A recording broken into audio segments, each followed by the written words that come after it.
ما زلنا في كتاب التوحيد وفي باب ما جاء في الرياء. طيب، أخذنا في اللقاء السابق مسائل في الرياء، وهذه المسائل أخذناها في 3 أمور. هذه زبدة الدرس الماضي: تعريف الرياء، وحكم الرياء، وحكم الرياء إذا خالط العبادة. هذا أهم شيء في الدرس الماضي، هذا مختصر في الدرس الماضي وأهم ما في الدرس الماضي. طيب أقف. بسم الله الرحمن الرحيم. الحمد لله رب العالمين، والصلاة والسلام على أشرف الأنبياء والمرسلين نبينا Muhammad wa ala alihi wa sahbihi ajma'in. Yung sabi ni Sheikh, yung paksa natin ngayon ay continuation ng paksa natin nakaraan. Ito yung pinaka-importante. Nakuha natin yung ibig sabihin ng riya, pakitang tao. Tapos ano ba yung hukom o ano ba yung tawag hukom? Hatol sa ibada o pagsamba kapag ito ay nahaluan ng riya. طيب في تعريف الرياء قلنا إظهار العبادة. طيب هذا أول واحد، لقصد رؤية الناس لها. طيب فيحمدونه عليها، هذا هو الرياء، لما يكون نيته ومراده أن يحمده الناس على العبادة، يظهر العبادة يقصد بها رؤية الناس لكي يحمدونه عليها. طيب حكم nakuha natin na yung ibig sabihin ng riya. Ito na yung paglantad ng ibada. Ibig sabihin paglantad ng pagsamba. Tapos ang kanyang purpose o layunin, pakitang tao. Tapos ano pa? Fayahmaduhu, ibig sabihin siya ay purihin at natutuwa siya dito. طيب حكم الرياء قلنا شرك أكبر وشرك أصغر. متى يكون شرك أكبر ومتى يكون شرك أصغر؟ يكون شرك أكبر إذا كان أصل العبادة قائم على الرياء، مثل شرك المنافقين، مثل رياء المنافقين، لا يريد من هذه العبادة وجه الله، وإنما إرادته من هذه العبادة الناس، يكون شرك أكبر. شرك أصغر وذكرنا قلنا يسير الرياء، مثل يسير الرياء. إيش معنى يسير الرياء؟ أن يكون بعبادته هذه قاصدا وجه الله عز وجل، فيدخل عليه الرياء فيها، لكن ليس الدافع له في البداية الرياء، لا، يريد أن يتصدق لوجه الله عز وجل، ولكن لما رأى فلان من الناس أظهر هذه العبادة لله عز وجل، وكذلك لكي هذا الرجل يذكره ويقول فلان منفق. Taib, ang hatol naman patungkol sa riya, nakuha din natin ito last. Kailan ba magiging pagtambal na malaki, pagtambal sa Allah subhanahu wa ta'ala yung riya, yung kanyang hatol. At kailan din magiging maliit na riya, o maliit na shirk, pagtambal. So ang example dito sa magiging malaki yung pagtambal sa Allah subhanahu wa ta'ala kapag ang kanyang purpose ay lahat sa tao. Ibig sabihin walang limit, lahat ay sa tao lamang yung kanyang pagsamba. So yun, tulad noon ay example niya ay riya ng mga munafikin. Yun ang example, kasi ang mga munafikin, ang lahat ng mga ginagawa nila pagsamba ay lahat ay para sa tao, o lang sa Allah subhanahu wa ta'ala. So sa ikalawang hukom, magiging ito ay pagtambal sa Allah subhanahu wa ta'ala na maliit.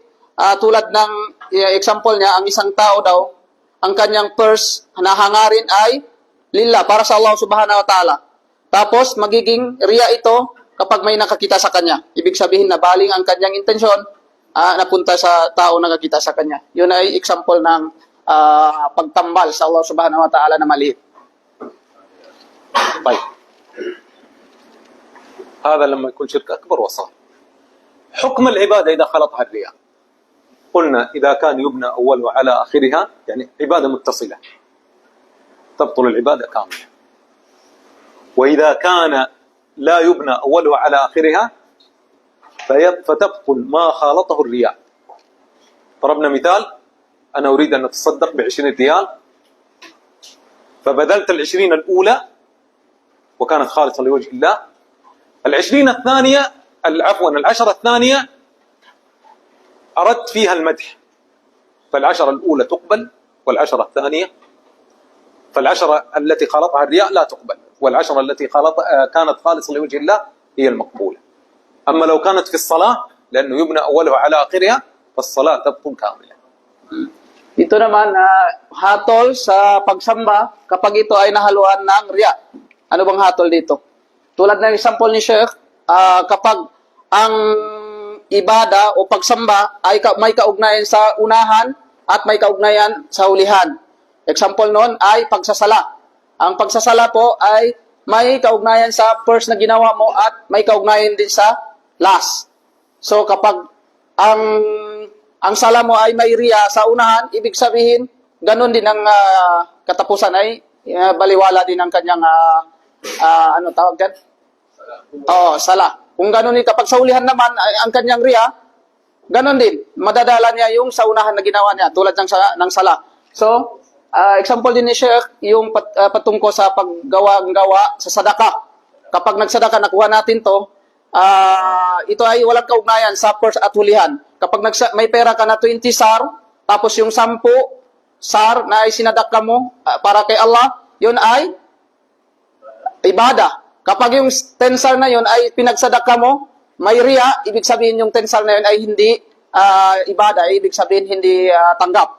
Yun po ay na-discuss natin yan last. طيب الآن يا إخوان معي فلوس، أردت أن أتصدق، طيب بهذه ال10 فأظهرتها أمامكم خلاص طيب فأظهرتها أمامكم، طلعت 10 من جيبي وأعطيتها المسكين. متى يكون شرك أكبر هذا الفعل، ومتى يكون شرك أصغر، ومتى يكون هذا الفعل جائز؟ اللي دحين يثبت إنه فاهم يفصل لي في هذه. طيب خليك شوية بس، خليني هذا وانت اعطيني اياها. Sabi ni Sheikh, pinalabas na yung tensar niya, tapos ibibigay na daw yan kay Sheikh na nakikita nyo. Kailan daw to maging maging ibada at hindi maging ibada, o magiging tanggap yung sadaka niya at kailan na hindi tanggap yung sadaka niya. Kailan maging malaki yung riya, shirk, no? At kailan magiging maliit, o kailan din malaking pagsamba, pagtambal, at kailan din pahintulot. يا اخوان من يجيب هذا اللابتوب حق مين؟ له هديه. يا اخوان اللي فاهم الان يجيب. نفس الشرح اللي شرحناه والتفصيل اللي فصلناه. Sino daw nakakaintindi sa example niya ay pwede siya magsagot, magtaas ng kamay. تنزل هذا الشرح على هذه المسألة، متى يكون هذا الفعل شرك أكبر، ومتى يكون أصغر، ومتى يكون مباح. Iyon, binanggit niya. أحد عنده إجابة؟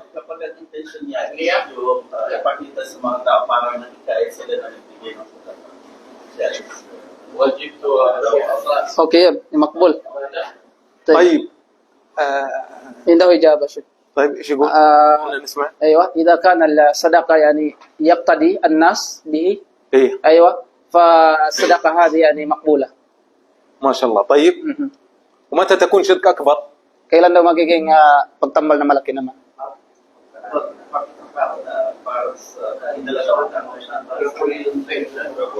Para purihin na. Wala na kay Allah o meron? Tao lamang. إذا يتصدق الناس يعني كل للناس ما في لله. طيب هذا أكبر. ومتى يكون أصغر؟ Kailan at maging maliit?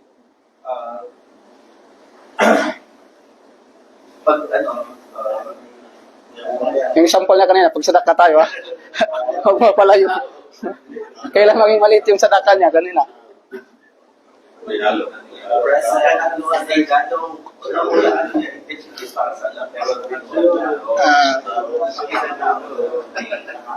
طيب أول النية يعني لله، ثم حينما رأى الناس يعني فغير النية يعني يريدها لله ويريد يريد الناس يحمدونه عليه. نعم. هذا شرك أصغر وهو يسير الرياء. شرك أكبر إذا كان خالص، إذا كان يريد الناس أن تقتدي به فيكون إيش؟ أكبر. أيه مباح. طيب من يعيد الآن؟ Sino daw mag-repeat? Sino mag-repeat sa sagot ni brother para maliwanagan tayo lahat? Ha?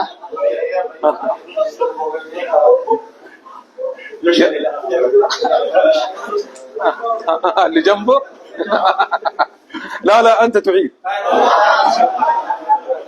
يلا عبد الملك عيد ما ها عبد الملك عيد متى يكون أكبر ومتى يكون أصغر ومتى يكون مباح. Paliwanag mo.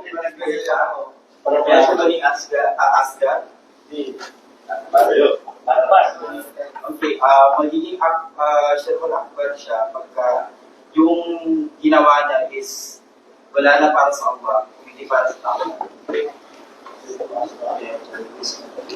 طيب يا شيخ يذكر يكون يعني الشرك الأكبر إذا كان يعني العمل ليس لله وكله يعني خالصا للناس. طيب ومتى يكون أصغر؟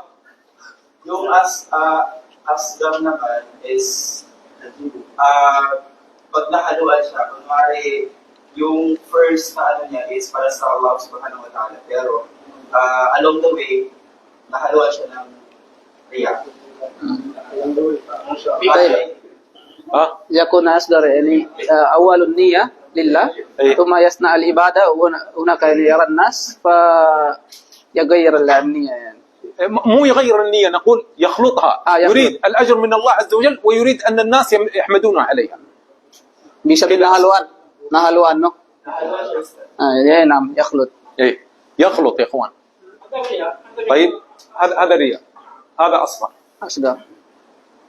طيب ومتى يكون مباح؟ Kailan magiging mubah, magiging pwede? Yung ibada mo na hindi siya ibig sabihin tanggap. Nah. Ibtidaa. Nakahuluan ng kahit na anong riya. O di kaya pagka ginawa mo yung isang bagay is intention mo is pag merong nakakita is pagkakain sa kanya. طيب هذا يمثل يعني مثلا إذا يقصد يعني يظهر العبادة يقتدي به. طيب يقتدي خلاص يا اخوان، اي احد عنده اي اشكال فيها؟ كلكم فهمتوا المسألة؟ Naiintindihan niyo yung tuksa natin ngayon, lahat kayo? Inshallah. طيب لو انا الان تصدقت كذا، اظهرت الصدقة امامكم واعطيتها المسكين، ايش حكمي؟ كيف شيخ؟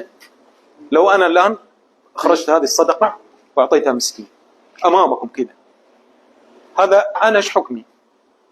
ايش تحكمون علي على فعلي هذا؟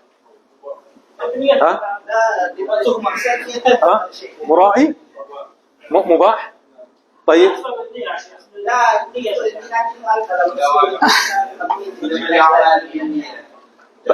يعني تحكمون عليه بشيء؟ هناك واحد يسألك يسألك يعني كيف الأول يعني لله لا انت دحين عليك الظاهر، شفتني كذا انا طلعت هذه الفلوس واعطيتها هذا المسكين وانا ماشي، هذا ايش الحكم؟ الله اكبر، هذا هو. لذلك بعض الناس يرى مثلا يرى رجل مثلا يدعو ويبكي فيتهم في نفسه بالرياء، يقول لعله مرائي، يراه يتكلم بأمر ويقول لعله مرائي. يا إخوان لا نستطيع أن نحكم على أحد بالرياء، لأن الرياء عمل قلبي، والله عز وجل يتولى السرائر. احنا علينا ظاهر المسلم نحسن فيها الظن أنه تصدق لله، هذا اللي يجب على المسلم أن يظنه بأخيه المسلم.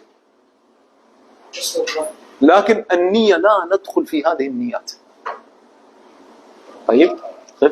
Yung example na kanina na tinanong niya tayo, nagbigay siya ng news, tapos yung news na ano ba yung ano sa kanya hukom? Maano ba natin yung hukom sa kanya, riya ba o hindi? Ang sabi ng kapatid natin na hindi, Allahu alam. Ibig sabihin Allah Ta'ala yung nakakaalam doon. Ibig sabihin na tayo ay iwasan natin na magbigay ng hukom sa kapatid natin na ito ay kanyang gawain na riya kasi hindi natin lubusan na alam ang kanyang saloobin. Ang niya natin ay nakakaalam ay Allah Subhanahu wa Ta'ala lamang. Kaya iwasan natin na maghatol sa kapatid natin na riya. Pero yung mga nangyari, action niya, harap ng tao, pero yung yan sa loob, hindi natin alam yun. Pero yung action niya, ano hukom doon? طيب النية نعم لا نعرف هذا رياء أو لا، ولكن العمل أو حركات. حتى الحركات والعمل، أنا ما أحكم على الأخ اللي أمامي، إذا أردت أنصحه. طيب هندخل في مسألة ثانية. طيب أول شيء أكلمها، لا أستطيع أن أحكم على الشخص اللي أمامي أنه مرائي، لكن إذا كان في عمل قد يكون مدخل إلى الرياء فأنصح أخي.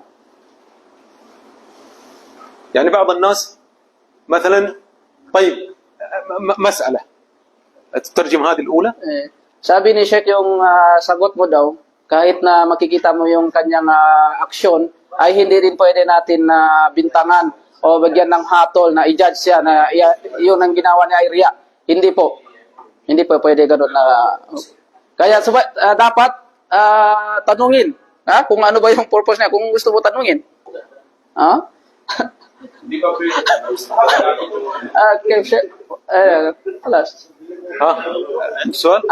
Ano yun? Kasi kung maisip mo na ginawa niya sila, kasi sabi mo sa siya kanina, ang Muslim dapat ang Teacher. yung pag-ano sa Sundan.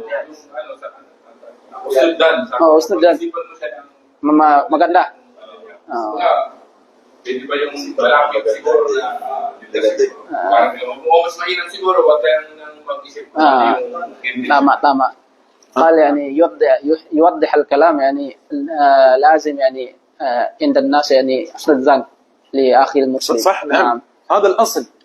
إياكم والظن فإن الظن أكذب الحديث. طيب اللي يروح الحرم ويتصور ويظهر انه يدعو وهذا يصوره، ما الحكم؟ هذا احتمال.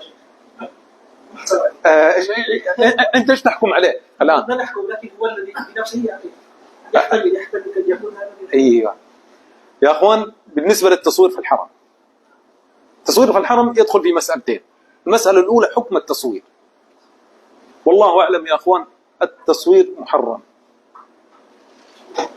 طيب هذا الأصل فيه، وإن شاء الله سيأتي باب في التصوير في كتاب التوحيد، الباب تقريبا 62 في كتاب التوحيد عن التصوير، وناخذ حكم التصوير. طيب من يرى أن التصوير مباح؟ طيب أقف.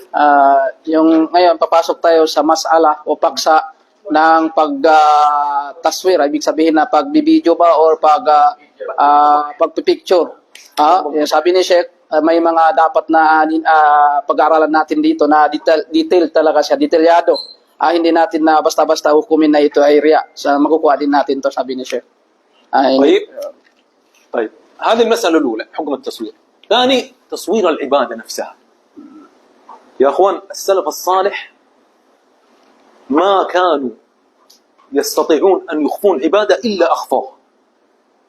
تجد الرجل صائم ولا يظهر أنه صائم، مثلا من أمثلتها يضع الماء أمامه فيظن الظن أنه مفطر وهو صائم، يحمل الماء وهو صائم. كان إذا بكوا في الصلاة تنخم عشان إيش؟ يظن الشخص اللي يسمعه أنه في زكام، فكانوا يحرصون شد الحرص على إخفاء العبادة. لكن هذا اللي صور نفسه لهم في الحرم قد يكون رجل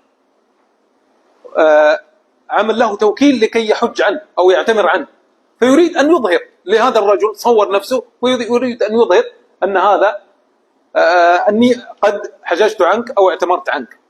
قد يريد الناس أن تقتدي به، فما نستطيع أن نحكم عليه.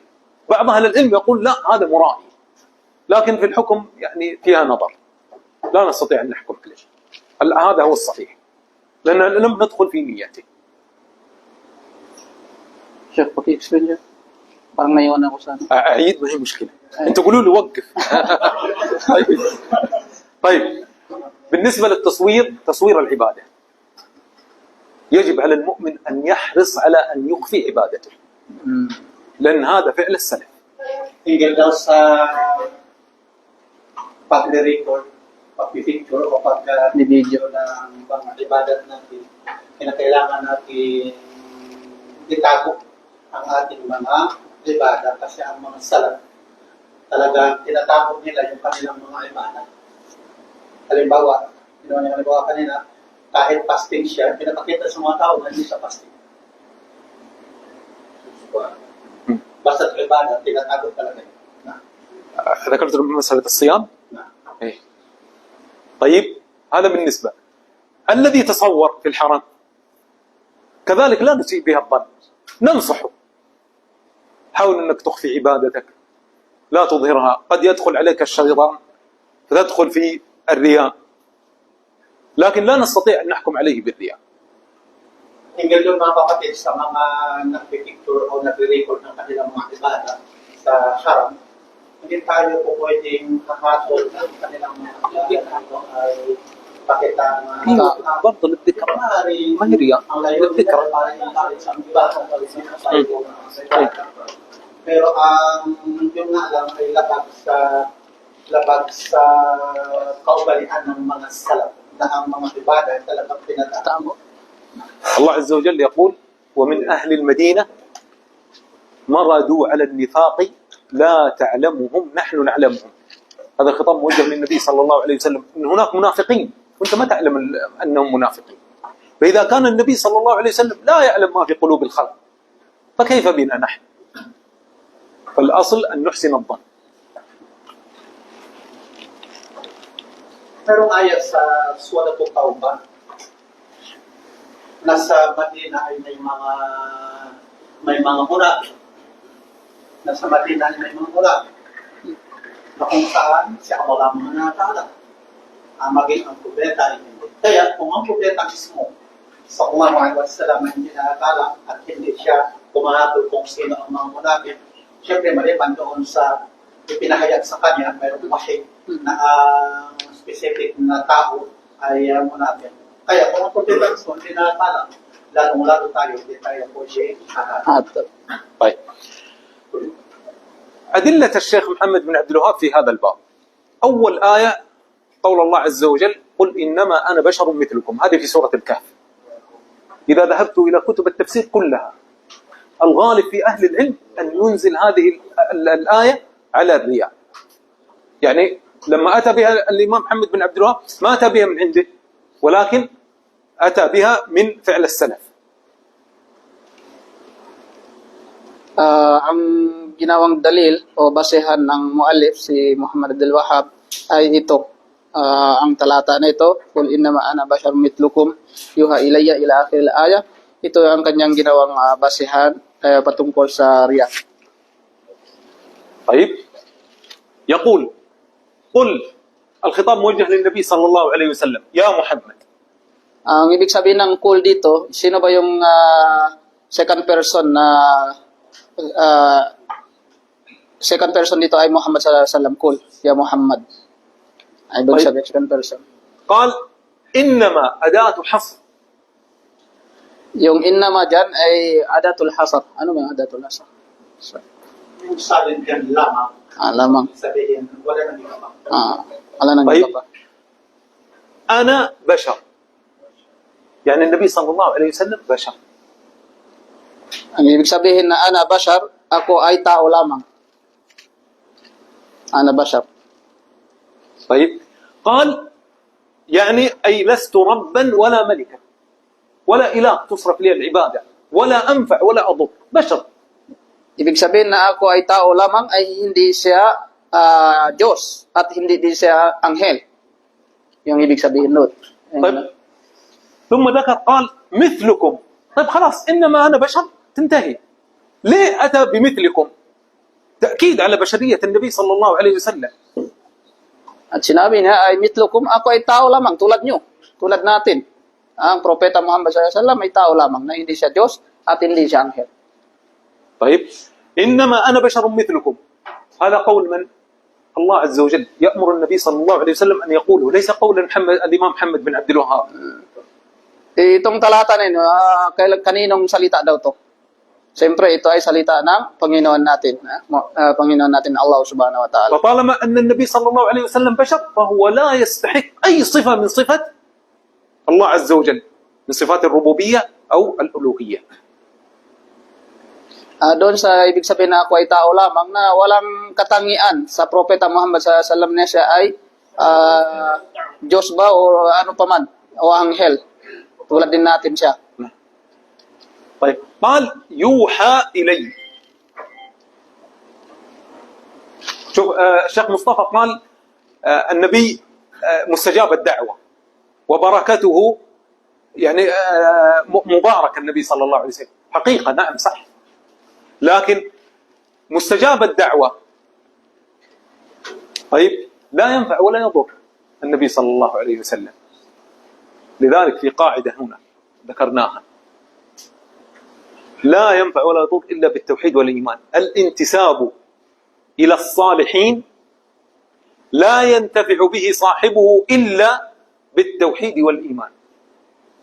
قاعدة مهمة جدا هذه. Ibig sabihin sa kaida, intisab, ito ay humihingi ka ng tulong, Sheikh, no? Pwede? Intisab or isasandig mo sa kanya? Ang pagiging kabilang sa mga matutuwid, sa mga salihin. Na hindi ito magpapakinabang sa trapong bagaman siya kabilang sa mga matutuwid. Maliban lamang sa pamamagitan ng tawhid at iman. ما هو الدليل يا اخوان ان الانتساب للصالحين لا ينفع الا بالتوحيد والايمان؟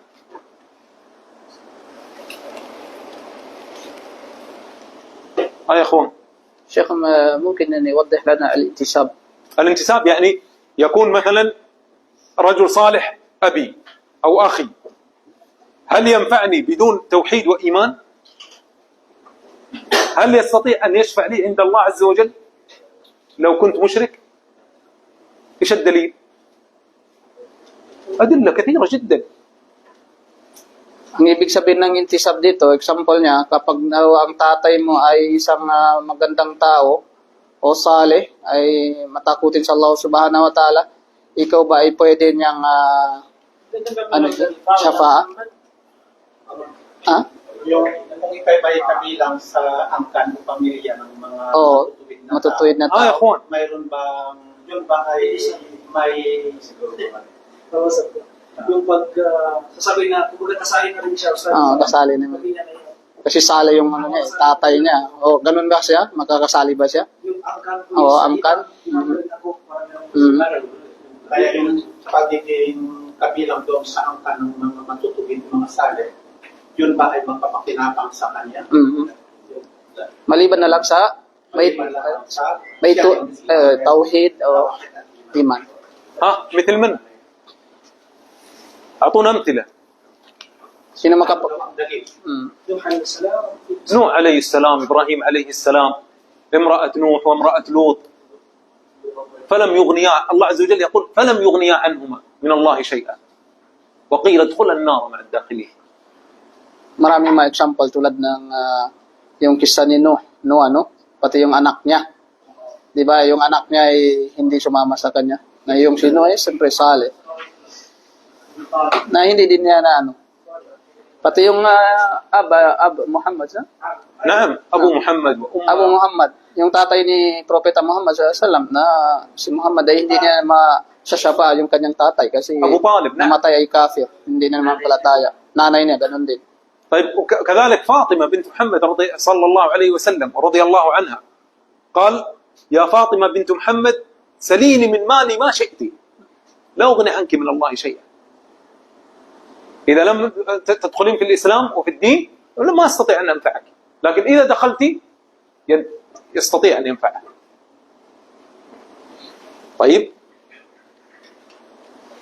قال فمن كان يرجو لقاء ربه أي من كان يأمل أن يلقى ربه.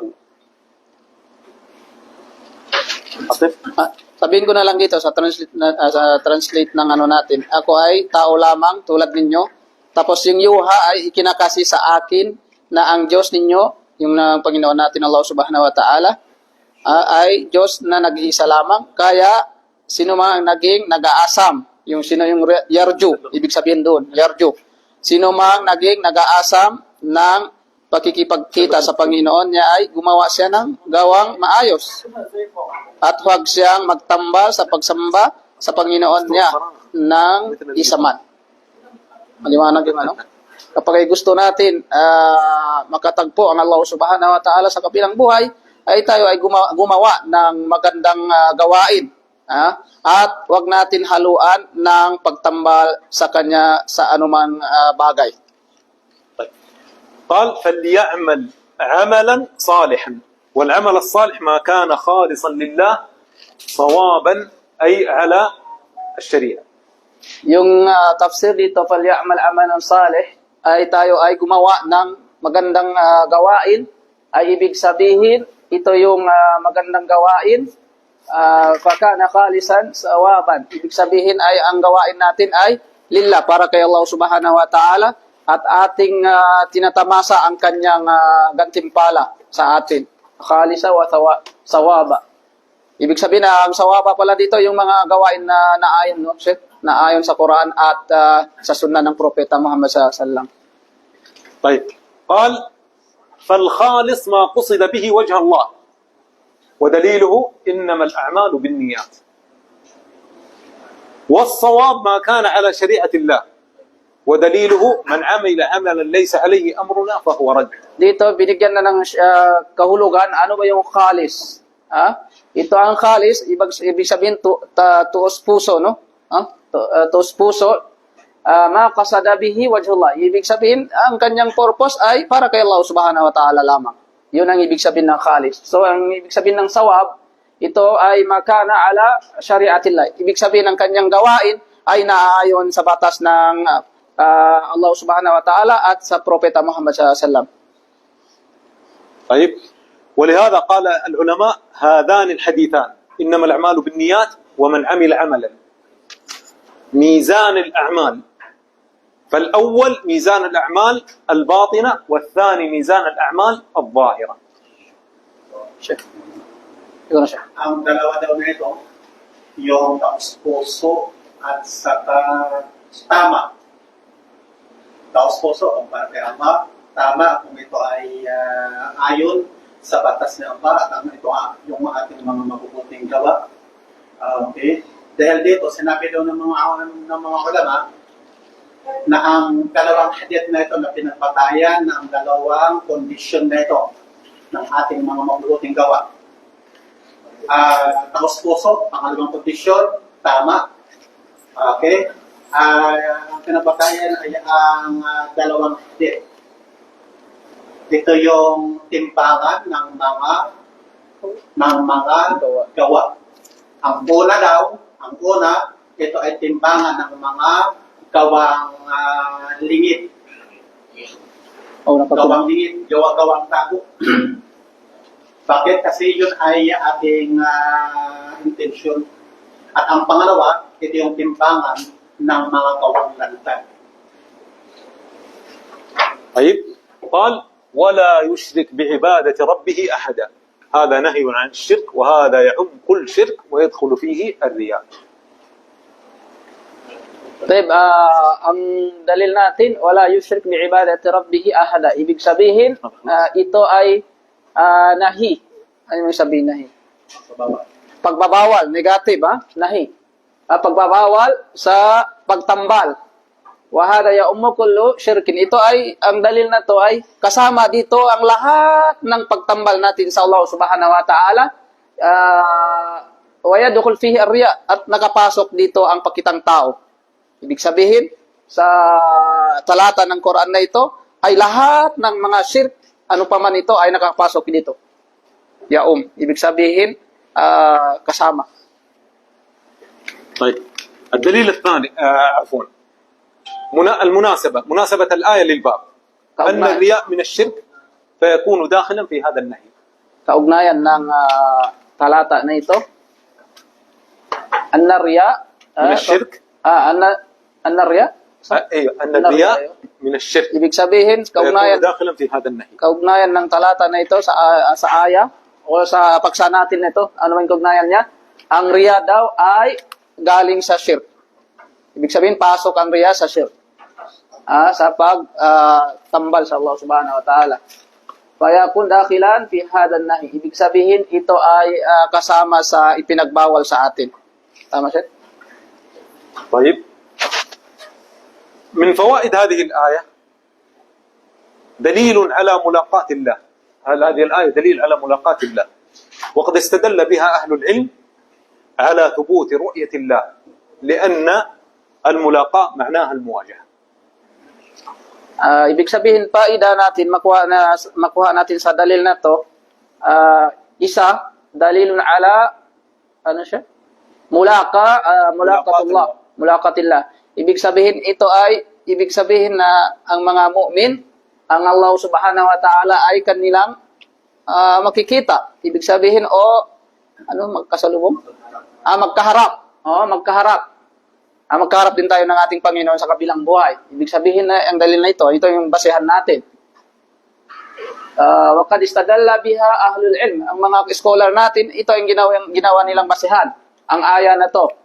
Ala thubuti ru'yatillah. Ibig sabihin na dapat paniniwala natin ang Allah subhanahu wa ta'ala sa kabilang buhay ay makikita natin. Makikita natin siya.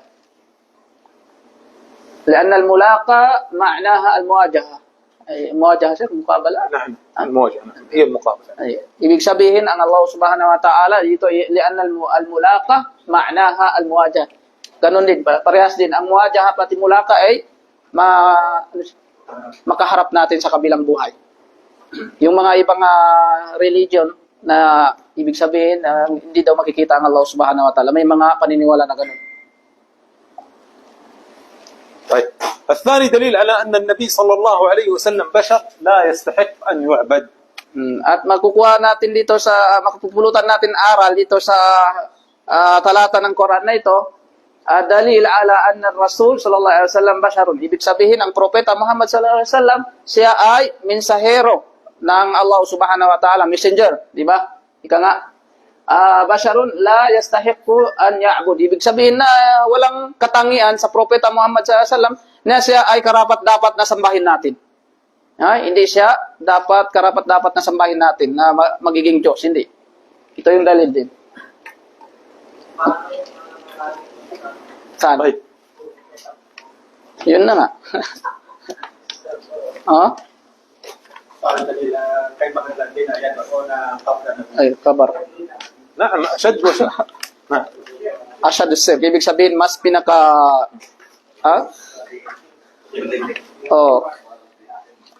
طيب الحديث الدليل الثاني في هذا الباب عن أبي هريرة رضي الله عنه قال رسول الله صلى الله عليه وسلم أنا أغنى الشركاء عن الشرك.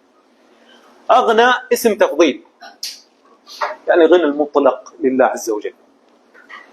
غنى الله عز وجل مطلق. في هذا الحديث أغنى الشركاء عن الشرك. إيش معنى هذه الجملة؟ الآن لو في عندنا تاجر غني جدا جدا جدا، هل يقبل مشاركة رجل فقير في مكان؟ في محل مثلا؟ يقبل؟ يا أخوان اضرب المثال. naiwan ako siya. تاجر غني جدا جدا، يعني أمواله بالمليارات، فيجي رجل فقير ويقول نريد أن نفتح بقالة مثلا وأريدك أن تكون معي شريك، هل يشاركه؟ Ako yung halimbawa ni Chef, pinaliwanag niya muna yung word na hab na sa lingwan kasi ang na, ang tawag dito is mutapdil mula sa salitang gani. Na sinasabi natin mayaman at sa pangkahulugan niya, walang pangangailangan. Kaya ang translation dyan sa ating hadith, ako ang pinaka walang pangangailangan.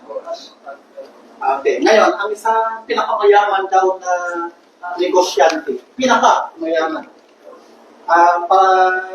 Papayag kaya siya na maging kapartner niya o kasosyo niya Kasosyo. ang isang pinakamahirap. Papayag ba ganun? Siyempre hindi, di ba? ها Siyempre, يشاركوا يا اخوان؟ مستحيل ان نشاركوا. من انت حتى وشارك؟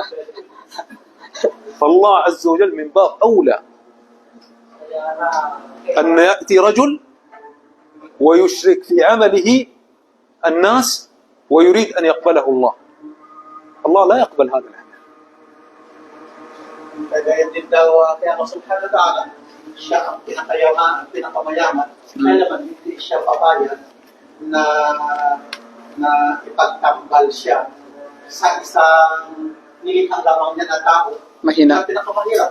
Pinakamahirap. Kaya hindi niya tatanggapin ang pagtatambal niya.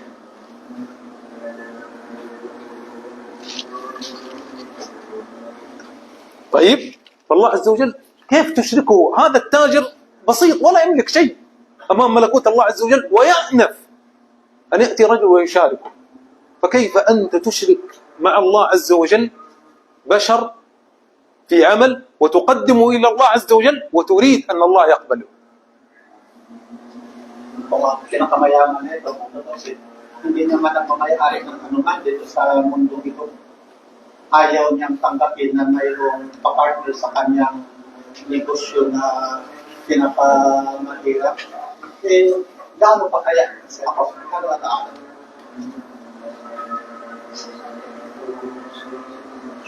طيب قال انا اغنى الشركاء عن الشرك من عمل عملا عمل نكره تعم كل عمل صلاه صيام ذكر كلها. قال أقف. Man amila amalan, ibig sabihin yung amal dito ay nakira. Ibig sabihin, general, lahat, pangkalahatan, tulad ng sala, pagzaka, ano mga gawain ng ibada ay kasali dito. طيب تركته وشرك. Ano yung ibig sabihin ng taraktuhu wa syirku? Ibig sabihin, pinapabayaan. Wa هذا العمل syirka. نعم Pati yung kanyang ginawang pagtambal sa Allah subhanahu wa ta'ala. هذا العمل لا أقبل أرده لأن الله عز وجل أغنى. Yung ganong gawain daw na hindi katanggap-tanggap. طيب ضد الصفية وهذا ضد نعم نعم نتعلم ونرد عليه. شوف الله عز وجل إذا كان يعني هذا الرجل لم يصرف العبادة كاملة لغير الله وإنما كانت العبادة لله وأراد أن يمدح من الناس فالله عز وجل رد هذا العمل. فكيف بمن يصرف العبادة لغير الله؟ ها Sure.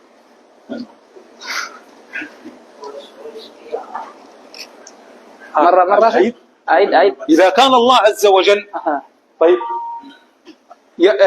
إذا كان الرجل يعمل عمل لله عز وجل ثم يدخل فيه الرياء فالعمل لله هو يريده ولكن يريد مع هذا العمل أن يمدحه الناس عليه فالله عز وجل يرده. فكيف بمن يصرف العمل كامل لغير الله؟ Kung ang tao daw, gumawa siya ng isang mabuting gawa o kaya pagsamba, tapos pumasok sa kanyang intensyon na siya ay purihin ng tao, pakitang tao. Hindi siya tatanggapin. Hindi tatanggapin ako sa يستغني عن شركته مع غيره. pagsamba niya nito. Eh, gaano pa kaya kung ang isang tao Gumawa. lubusan na talaga na ang kanyang mabuting gawa ay para sa kapurihan ng tao. Tao. وما هي عقوبة المرائي؟ أخوان عقوبة عظيمة جدا بإذن الله نأخذها، لكن أنا بذكر لكم حديث. هذا الحديث يرويه أبو هريرة رضي الله عنه. كان أبو هريرة رضي الله عنه إذا حدث بهذا الحديث أغمي عليه.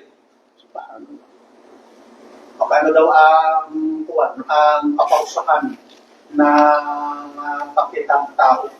Mayroong hadith na si Abu Hurairah daw kapag nababasa o binabanggit ang hadith na ito, si Abu Hurairah ay Nahimatay. nahihimatay. Kapag nabanggit na yung hadis na yun, siya ay nahimatay. على عمله الذي عمله. طيب، فكان أبو هريرة إذا حدث بهذا الحديث يغشى عليه. إيش هذا الحديث تعرفونه يا أخوان؟